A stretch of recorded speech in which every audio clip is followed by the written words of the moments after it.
Imagine paying 3.5 in rent. Then your renewal comes and it's 7 million naira. Welcome to Lagos. No, Mr. Adebayo, you can't just say welcome to Lagos. Somebody just doubled my rent. Now you're calling me the landlord. I already know who you're blaming. Who else am I supposed to blame? Oh, so the landlord is the villain now. If you spend 5 minutes on Nigerian social media, you'd think Lagos landlords woke up one morning to become villains. Well, blaming one person is always easier than blaming an entire market. But you can't completely dismiss the anger. Imagine paying 3.5 million today, and your next Rent notice says 7 million. You can't dismiss it. That's a serious shock. And the first reaction is, this landlord is just being greedy. Understandably. But is it greed, or has the market genuinely moved? Okay, but here's where I struggle. The building hasn't changed. Same kitchen, same tiles, same everything. But you're looking at the apartment. The market isn't looking only at your apartment. Okay, why? Tell me. I am listening. Because you're renting that apartment in a market. And that market may have changed completely while the apartment remained the same. The tenant's salary hasn't necessarily changed with it. That's the real friction.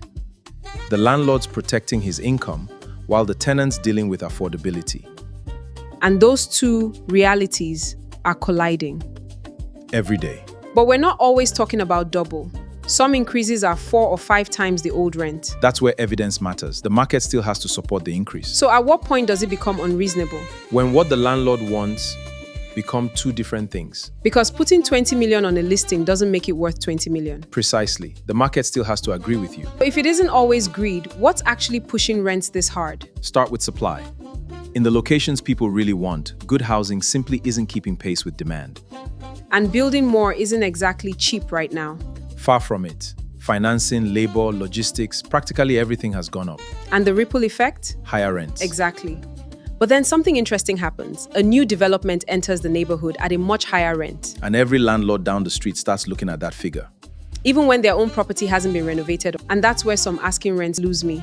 Same neighborhood doesn't mean same property. Exactly. You can't benchmark an old unserviced flat against a new service development just because they're on the same street. And if you price it wrongly, the market eventually tells you. Oh, it will. Leave it vacant for 6 months and that increase starts disappearing. Sometimes a sensible offer actually makes you more money. Then people say government should simply stop landlords from raising rents. But controlling the price without addressing the shortage doesn't create another house. So regulation alone isn't the solution. Not if we're ignoring supply and the cost of development. So why exactly are rents rising this much? Supply isn't keeping up, and new housing has become far more expensive. Demand keeps growing. But housing supply isn't keeping up. But that still doesn't mean every increase is justified. Not at all. The increase still has to make sense for that particular property. So there must still be evidence behind the figure. So what should everybody take away from this? For landlords, price with the market, not emotion. For tenants, understand the market before you negotiate. And for government, we need more housing supply and a better environment for delivering it. Because ultimately, affordability isn't something one side can fix alone. So maybe Lagos landlords aren't all villains after all. Last, we're getting somewhere. I said maybe, Mr. Adebayo. I'm Patrick Adebayo. And I'm Gertie. This is Gertie the Realtor podcast series. See you in the next one.